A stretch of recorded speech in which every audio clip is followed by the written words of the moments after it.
I'm a normal guy, I'm a swell guy. I'm a nice enough guy, I'm a cool kind of guy. But then I get a little sugar in me and I start to go cuckoo. Have you heard much Irish folklore? Come out! Fuck you, I'm killing mommy! Mommy's gotta go! Mommy has to go! What's the one problem right now that's not going to be around in 2070? The elderly and the disabled. Because we're just gonna kill them!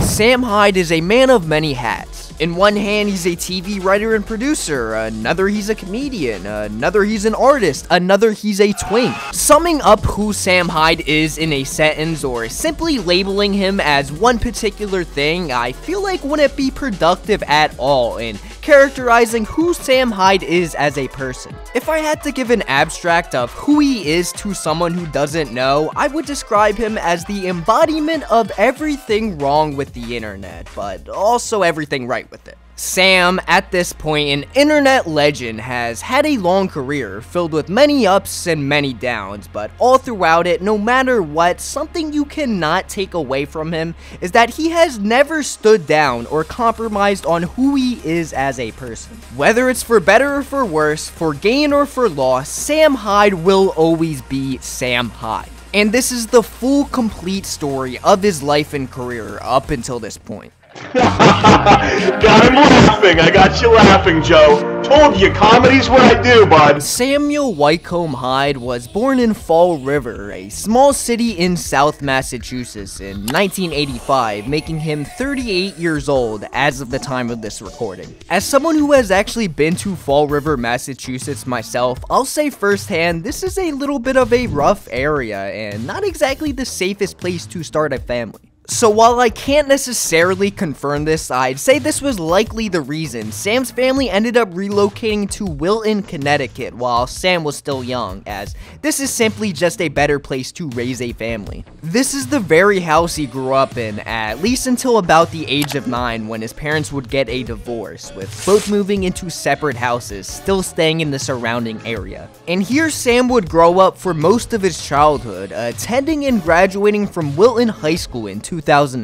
He seems to have had a bit of a rocky relationship with his parents throughout his childhood, particularly with his father, to whom he still isn't in great relations with even to this day. But by all accounts, Sam appears to have had a pretty regular upbringing. He played sports, played video games, had friends, and also had a particularly strong affinity for art and drawing. He was said by different classmates and family members to be very talented in making a multitude of different styles of art as well, which further backed his interest into the field. So come end of high school, with this affinity for all things art and creating, he would end up going to further his artistic pursuits at the Rhode Island School of Design, where he attended in the early 2000s. For those unaware, the Rhode Island School of Design is a pretty prestigious art school in the Northeast, with alumni ranging from Seth MacFarlane of Family Guy fame to Gus Van Sant, legendary American film director. Here Sam would study fine arts, film, animation, and video, living the pretty typical college experience, despite him not really ever fitting into the same mold as his peers there. See, universities in general have a much more liberal swing to them, let alone an art and design centric university, so with Sam obviously not aligning with this and being very vocal in his own worldview, he would butt heads with many teachers and students while there. Even in spite of this, Sam would still graduate with a bachelor's degree from the school in 2007, but has since claimed that this whole time spent in university was a complete and utter waste of time and money, and further discourages anyone to ever attend an art school. Regardless, after graduation, he would begin to work numerous shitty entry-level design jobs, ranging everywhere from a stadium text art designer to a low-level video commissioner. Sam struggled to find any good high-paying, worthwhile jobs, as an art-based degree such as the one he has isn't exactly a very practical way to land a sustainable career. There's a reason the term starving artist is a thing. So this, coupled with the fact that Sam is notoriously difficult to work with and is just simply not the type of person who can play nice in the sandbox with people if he doesn't like them. He wasn't exactly a great fit for working in the conventional working world or being able to work under other employers. So Sam decided he would do things on his own, where in 2007, Sam would co-found and form the sketch comedy group $1 Million Extreme with co-founders Charles Carroll and Nick Rochford. From its jump, $1 Million Extreme, also known as MDE, was a comedy troupe that liked to push the envelope, building a fan base from a very risque, edgy style of humor. They would start uploading their comedy sketches to YouTube, which would include skits, pranks, interviews, and whatever you would call this. I love having big curls. I've always had these big curls ever since I can remember, and I love having them. I love my big curls. I love having big curly curls. Big curls! Now dubbed the Sam iPhone tapes, these types of videos would surprisingly actually produce some of their most popular moments to date, despite their less than stellar production value. With videos like these being a good bulk of their early material, Sam has admittedly always been the main focus in $1 Million Extreme. But it would be foolish to discount all the stuff Charles and Nick contributed to the group, each worthy of their own separate video in their own right. At this point in time, they were pretty much just unknown internet nobodies, but they were slowly building a relatively small but very strong fan base. See, the early 2010s was really the peak era for edgy comedy on the internet, and truly the last time people could get away with being offensive, at least in the guise of humor. That is, before the mid-2010s rolled around and changed this completely. Although I do think as of late the pendulum is starting to swing back the other way in being less in favor with political correctness in general, but regardless, this type of comedy was in full swing as of the start of MDE, and Sam and the boys were right there to capitalize on it. During this era, there are some MDE classics, like when Sam had a presentation at a Vermont anime convention in which he basically just lampooned on anime and otaku culture as a whole. And forget your dream of having a Japanese girlfriend. You're going to be lucky to have a girlfriend, period. We've all been there. I think we know exactly what we're talking about here. Now, this begs the question, do Japanese people have souls? Also, along with making sketches and bits of absurdist comedy, Sam would also begin doing live stand-up, which he would upload to various places alongside his involvement with $1 Million Extreme. The type of stand-up he would do is most certainly an extension of the MDE comedy style, just put into the parameters of a stand-up set. Here is the opening joke to Sam's first ever stand-up appearance ever. Enjoy.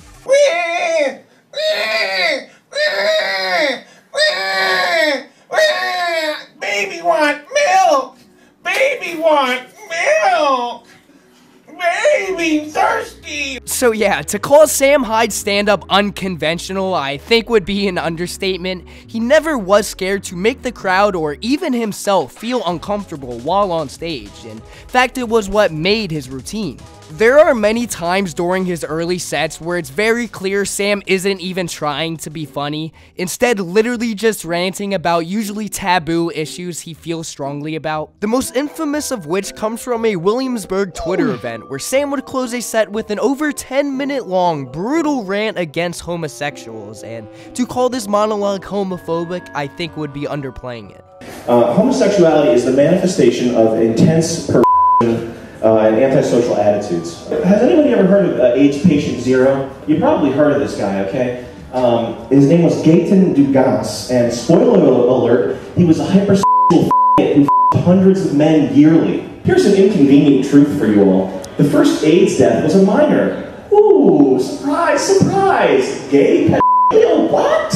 What? Sam would later denounce this sermon, writing about the homophobia. Obviously, MDE/Sam are not homophobic. In fact, Sam is a female-to-male transsexual, not kidding, who's f***ed all kind of pansexual beasts and ugly little dykes. Sam would also extend his stand-up sets to media forms that aren't even stand-up comedy. Still to this day, one of MDE's most famous moments ever is where Sam gave a speech at a Philadelphia TEDx talk called 2070 Paradigm Shift. Sam would tell the panel that he was a Brooklyn filmmaker whose work was globally known, being featured on channels such as Discover and National Geographic.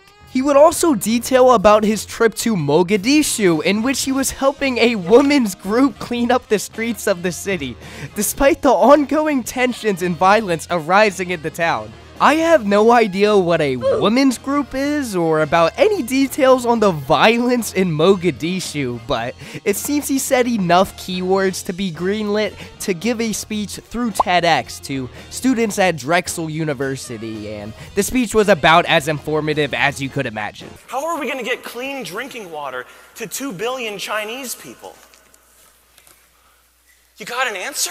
This was a hilarious way to impose a comedy routine through a mock motivational speech at a big-name professional conference that even Sam himself couldn't take seriously while on stage. And that same sense of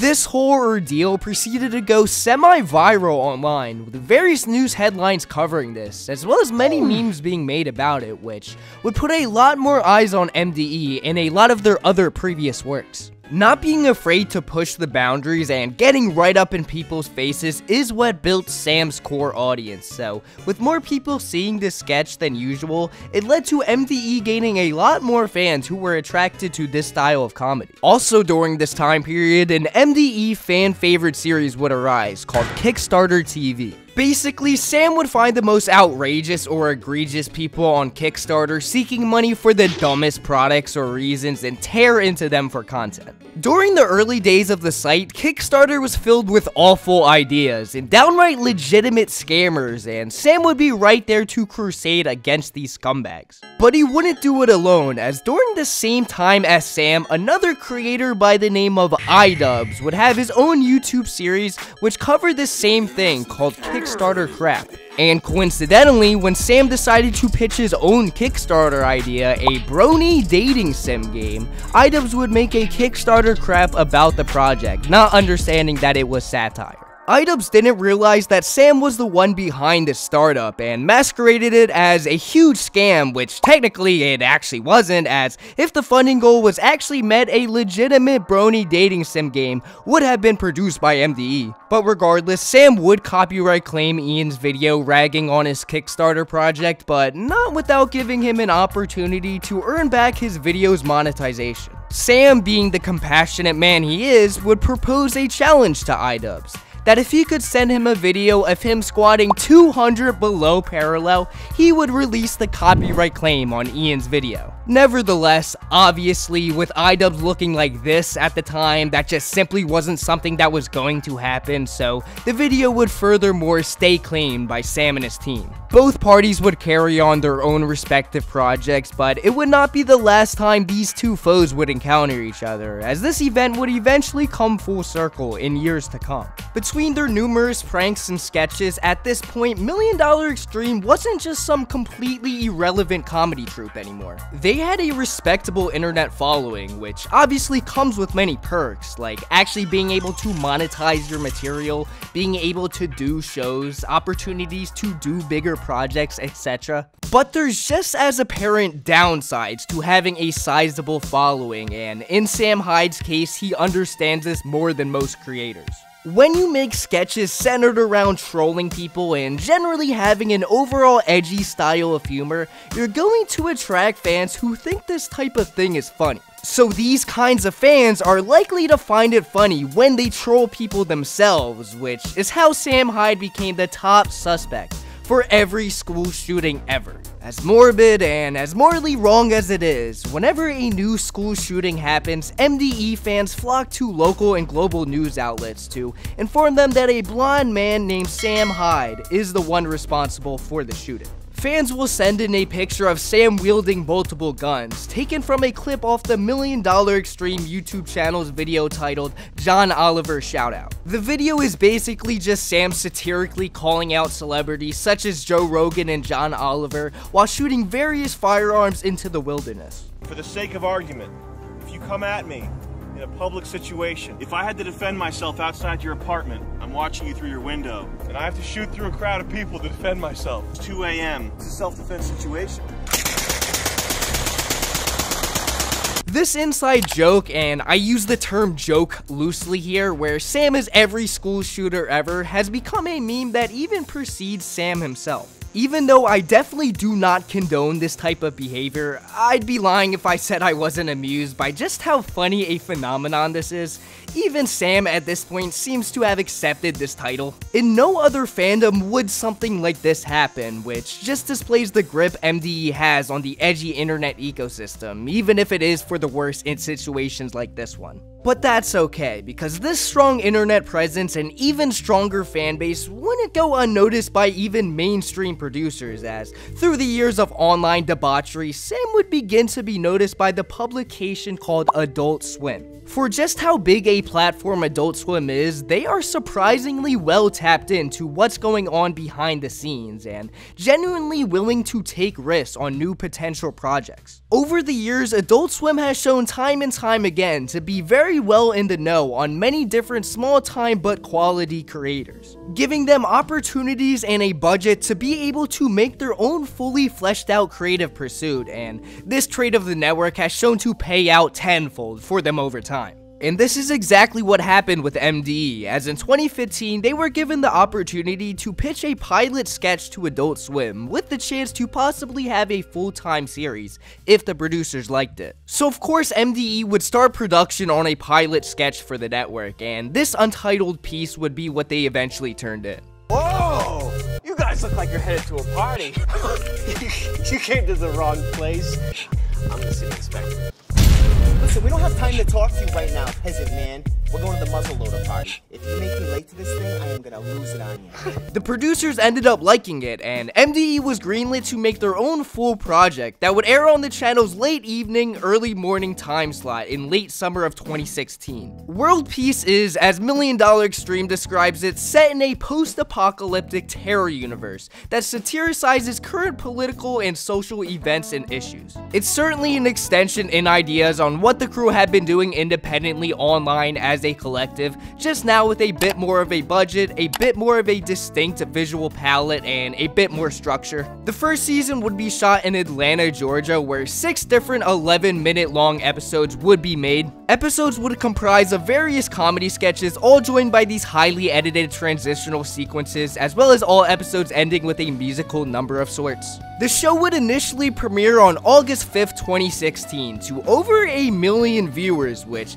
is a lot for a pilot episode, especially one airing at a time slot such as this one was. For reference, the first episode of Rick and Morty, the network's powerhouse golden goose of a show, premiered to roughly about the same amount of viewers on its pilot episode at a much more conventional time slot at that. After bi-weekly airing out its first season, the final episode would run on September 16th to 1,053,000 viewers, making the finale both the highest viewed and highest rated episode in the series. By all accounts, World Peace seemed to be a decently successful show, and there was plenty of talk by producers in shooting a second season, but this second season would never end up happening, at least not by the Adult Swim camp. As on December 5th, 2016, just a mere 2 months after airing its first season, Adult Swim would announce the official cancellation of World Peace. So just to remind you, that's something you don't know, just reminding you that you're no longer this point. The reasons for the cancellation boils down to a couple of different key factors and key persons.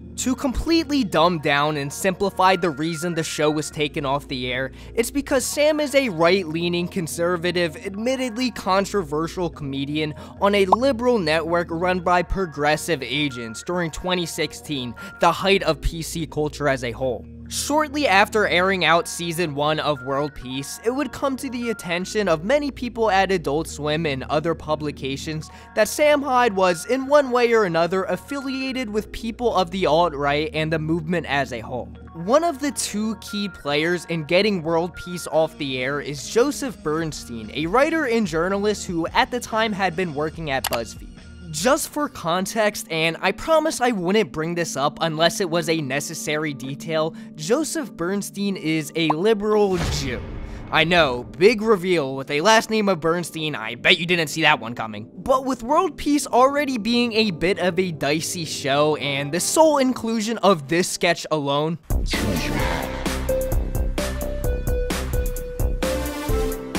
writers and publications such as BuzzFeed did not find a lot of the humor of the series to be particularly amusing. Bernstein would write a hit piece out against Sam Hyde and World Peace as a show, saying it was coated with sexist and racist stereotypes and messages, as well as being layered with subliminal swastikas. Brett Gelman, notable actor and comedian who at the time also had a show airing on Adult Swim called Dinner with Friends, would also chime in on the BuzzFeed article, calling Sam's show an instrument of hate. This slam document would originally be published to BuzzFeed to generally little traction. BuzzFeed is an outlet that puts out countless articles a day, so this one didn't really particularly stand out in the heap of other material they dispense daily. But it did catch the eye of a prominent figurehead at the Adult Swim camp and creator of numerous titles for the program, Tim Heidecker, who is the other key player in this cancellation. Tim Heidecker, who leans heavily to the left, was totally in vow of Adult Swim airing a show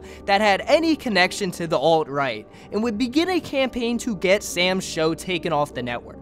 Being a big name at Adult Swim, Tim at the time had much sway on producers there, and more control on what goes on at the station than most others had. He would create a Twitter thread attacking Sam and his comedy, disavowing any tolerance of a different ideology, airing simultaneously with him and his shows, and telling his fans to call advertisers and tell them how they felt about the show. You know, you should speak out, you should go and let the advertisers know what you think. Also, with his interwoven connections to higher ups at Adult Swim, he would have a sit down with many officials there, such as Mike Lazo, founder of Adult Swim, advising them to take World Peace off the network. This, coupled with the fact that Joseph Bernstein of BuzzFeed had now emailed Mike Lazo as well, attaching his article in different threads that resembled a grassroots movement to cancel World Peace, Mike Lazo, along with other execs, would decide not to take a chance with this risque show and comedy group anymore and pull the plug on the show as a whole. And you can't really blame Mike Lazo for this. He originally was actually a fan of the series, telling Sam he wanted to shoot 100 more episodes, but when you have a business liability and multiple higher-ups and fans screaming at you to get the show taken down, you really have to go with what seems most appropriate for the company, and that's what he would eventually do. World Peace would officially be taken off the Adult Swim roster, and the network would cut all ties with MDE as a whole. Since the controversy, Tim Heidecker has publicly denied and downplayed his overall involvement with getting Sam and his show cancelled. Whether you believe or agree with that is up for you to decide.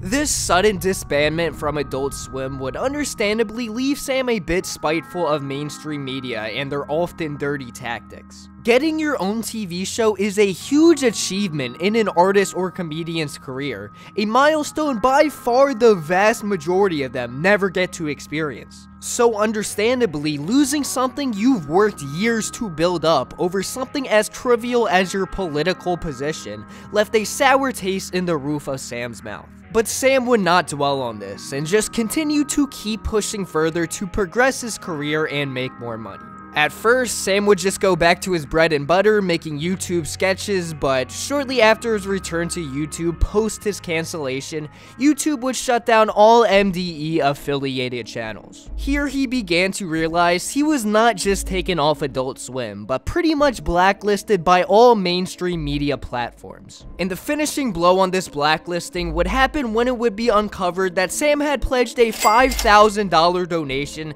to open neo-Nazi Andrew England and his legal defense. Andrew is the creator and founder of the infamous website The Daily Stormer, and in 2017, he would get caught up in a lawsuit for doxing a woman named Tanya Gersh and other Jewish members of her community. The reason he claims for doxing her is because she was attempting to have a local woman extorted for her son's political beliefs. Being the creator of a politically charged website, of course Andrew would post a GoFundMe to aid in legal fees for this case, and none other than Sam Hyde would contribute to his defense with a plenty generous donation of $5,000. The LA Times would write a hit piece speaking out against Sam for his contributions to this case, even landing an interview with the big man himself. Sam would just completely lampoon on the LA Times, more trolling the outlet than giving them a legitimate statement, mocking the reporter Matt Pierce for being Jewish and telling him $5,000 is nothing to him,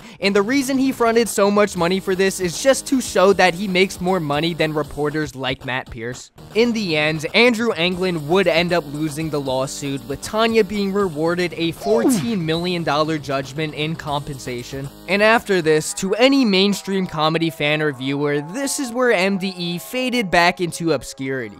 With no way to showcase their material to the general audience, MDE would lose a big chunk of their fan base, who were more so just casual fans of their work. A blacklist from Hollywood is a surefire way to demolish someone's career, but luckily in Sam's case, he still had an extremely loyal cult-like following that will continue to support him through this. Sam would start his own podcast with Nick called The Perfect Guy Life that genuine fans could watch through a paywall, and continue to make internet comedy videos the same as he did before World Peace, just now not uploading directly to YouTube. During this time, Sam would also begin to be affiliated and become close friends with rapper Joey, who worked on audio and mixing for the podcast and various other of Sam's projects. Joey is a bit of an oddball as far as being in the MDE camp goes, but to sum him up, he's basically an upcoming artist who has actually had a very successful past couple of years as far as his music career goes,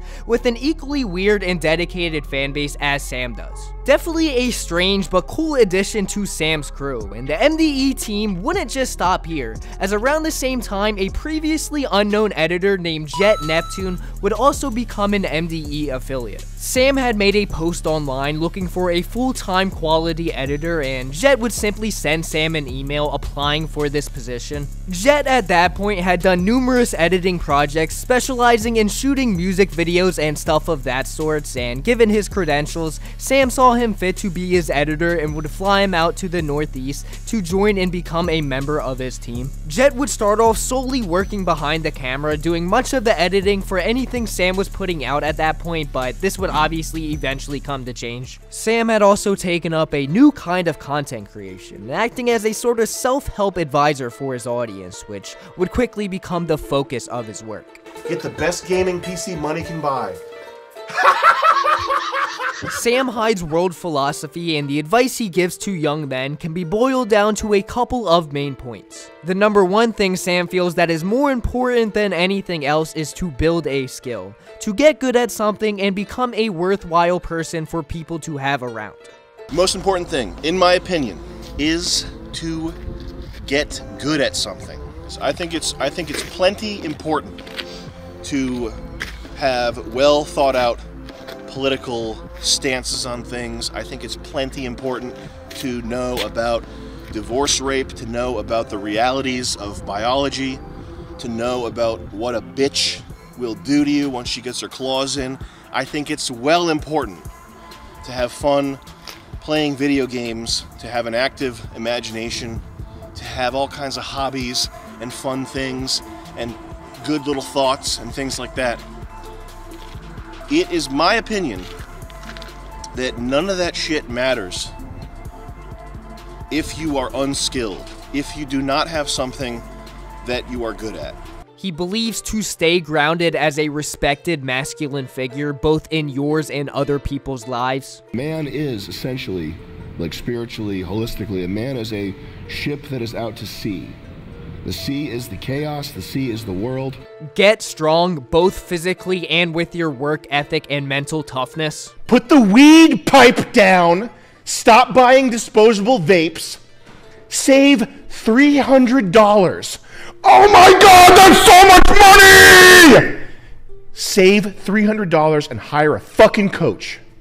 As well as, of course, women. You know what, sweetie? You're gonna be an astronaut. Like a fucking retarded bitch dyke could ever do that. Sam is still just as upfront and extreme with a lot of what he says as he was when he started his career, but it's pretty obvious much of his advice comes from a genuine place. Whether you agree or not is really just up for you to decide, but either way, obviously, content like this just isn't as easily pitched to people as, say, a comedy show on Adult Swim, so from an outsider looking in's perspective, by all accounts, it did seem although Sam's career really had fallen off. And that's because it did. He undoubtedly was much less popular than he was years prior and didn't really show any apparent signs of him expanding anytime soon. But that was until a single video would unquestionably change Sam's life and career forever. I'm gonna make you look like an asshole. Really? Which isn't hard to do. In mid-2021, Idubbbz would get in contact with an old friend, none other than Sam Hyde, looking to shoot a documentary of sorts on him, trying to unmask who Sam is behind the persona. At the time, Idubbbz was undoubtedly a way more popular creator than Sam, and his reputation was not quite as bad as what it is today, so of course Sam would see this as a huge opportunity and accept. Ian would fly out to Rhode Island to come meet and record with Sam, and at first, all seemed well for the two parties. Idubbbz would come to the MDE office and be introduced to all the crew members like Jet and Nick, but one in particular would stick out like a sore thumb for Idubbbz: Sam's girlfriend Danny. Danny was portrayed as this tatted up, mentally incoherent drug addict from the second Idubbbz walked in, so he would understandably feel a little bit uncomfortable being in someone like this's presence, and this would be a big point of contention in his video. Sam would also take Ian underneath an overpass where the two would box each other. At that point in time, it at least seemed, although Ian had never actually boxed before, so now in hindsight, years later, with creator clash being a thing, Sam and many others believe this experience alone would be what planted the sapling in Ian's head to start a boxing career. Idubbbz, however, denies this claim, and this whole segment of the video just ends with Ian understandably losing, as he was very obviously just less experienced than Sam was. Then, towards the end of Ian's video, he would have a sit-down interview with Sam and re-revealed the negative encounter he had with Sam many years prior. Sam, having had not remembered this incident since, granted, it was many years prior, was starting to begin to feel like Idubbbz didn't come to make this video with the best intentions for Sam in mind. But in all fairness, Sam wasn't exactly being completely upfront and truthful himself. This whole situation is a bit of an anomaly, as both parties simultaneously had went into this with a veil of masked intentions that would not be revealed till after the filming was done. On Sam's side, he had fabricated much of the details about himself Ian would cover in his documentary, renting a fake office for the video filled with people doing fake jobs and of course Sam's fake girlfriend, just overall not legitimately revealing his life in the way Idubbbz had wished. Then on Ian's side, he had hidden his true intentions in making this documentary, not revealing his personal feelings about Sam and how he would ultimately depict him. Now, after watching Ian's video multiple times in preparation for this video, I wouldn't go as far to say his documentary was a hit piece on Sam, but it definitely did frame him from a more biased perspective than I'm sure he would have preferred. By the end of this film, both Ian and Sam had felt like the other had duped them out of their respective videos, which caused a big conflict between the two, with neither seeing eye to eye on what happened. Both have came out since speaking negatively about their experience with the other, discrediting each other's overall characters, but one thing is for sure, Sam came out of this situation considerably more popular than he did going into it. Idubbbz's online trajectory in that period was very obviously at its crossroad, from departing with his old edgy style of content to his newer, less controversial content. With many subscribers of Idubbbz being fans of his dirtier material, this would direct many people who were previously fans of Idubbbz's work to Sam Hyde's radar, who was still making the type of stuff they used to enjoy watching Idubbbz for. This perfect storm of a drama, two very well-made respective documentaries, and Idubbbz's contemporary jumping ships with his own past content would put more eyes on Sam than he'd had in a very long time, which would be further elongated even past the reception of the initial video when Idubbbz would launch his Creator Clash venue, banning Sam Hyde and MDE from participating or even showing up to the card. In 2022, Idubbbz would announce he would be doing his own rendition of the whole influencer boxing fad that had been popular for a few years at that point, he dubbed Creator Clash. As is the standard with most influencer boxing events, many YouTubers and content creators would be put on a boxing card to go toe-to-toe with one another, that fans could watch through a paywall. Sam had initially attempted to get on the card himself under the heavyweight division, but with their ongoing feud at the time, he was denied by iDubbbz, which led to some public backlash. But it wasn't until the day of the event itself where Sam and his team were omitted from even being paying customers for this charity event that fans really started to take issue with iDubbbz. Were you under the impression that you were going to be on this card at any point? No, I didn't think I was going to be on the card, but I didn't realize at any point that I was going to be fucking blacklisted from a charity event. That I got 5 front row tickets. It was $10,000, and it's for charity. But their personal feud aside, Sam would be able to land a spot on a different influencer boxing card, Dazn, that was headlined by none other than KSI. Here Sam was put on to face up against I Am Thompson, an Australian musician and YouTube vlogger. During a press conference for the fight, we got to meet a brand new character of Sam's, an old Irish soul named the Candyman. Talk to me about this fight, Sam, and what you're gonna do to this man on Saturday night. Oh, aye, Donnig. Have you heard much Irish folklore? I told you once, I told you twice. The Candyman, he don't play nice. Men from Ireland, we don't back down. We'll turn your smile into a frown. Jump for joy, and come, my friends, to the pot of gold at Rainbow's End. True Irish remember the tale of William Wallace, the first alpha male. This satirical impersonation of a dumbed-down Conor McGregor would really sell people on checking out Sam's portion of the event, and even had KSI himself cracking up during the press conference. On the day of the event, both Sam and Thompson would put up a strong fight, but in the end, Thompson just wasn't any match for the Candyman. The fight would conclude with Sam victorious, as well as a call out to the Candyman's arch nemesis, Hassan Piker. You got anyone you want to call out in the heavyweight division? Oh, you know it, lad. You know that, Hassan Piker! I'm coming to kill you! In Los Angeles, at your house! Or in the ring? No, in real life. I'm going to stalk him and become obsessed with him and wear his makeup. Hassan, however, was less than reciprocal in wanting to initiate the battle. If you see a mentally ill Nazi, okay, on the internet, be like, I'm going to kill Hassan Piker. Okay, I'm going to come to his house and murder him. And you go, oh, this is some information that he should probably watch. Like, he should watch and address this. Okay? Then, honestly, just don't post. Popular singer Doja Cat would also be caught sporting a shirt with a familiar face on it, which would land her in some hot water. Sam, however, was unfazed by this. What do you make of that Doja Cat fellow wearing your shirt? Much love from Ireland, laddie. Yeah, I mean, people have been like, oh, can you believe it?